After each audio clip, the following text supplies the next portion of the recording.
السلام عليكم، ازيكم يا شباب؟ يا رب تكونوا بخير. اهلا بيكم طبعا في قناتي قناه كوره. لو انت اول مره تشوف القناه ما تنساش تشترك في القناه.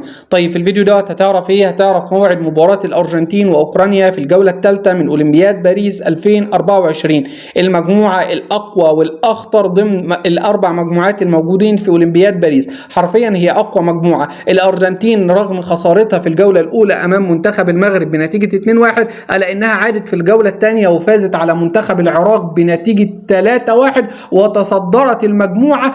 والمغرب بعد ما كانت في المركز الاول او كانت حتى متعادله مع اوكرانيا، خسرت في الدقائق الاخيره واصبحت في المركز الثاني، واوكرانيا في المركز الثالث، وطبعا العراق في المركز الرابع. طيب الارجنتين واوكرانيا المجموعه دي كل واحد معاه 3 نقاط، يعني اللي هيفوز منهم هو اللي هيتاهل على طول.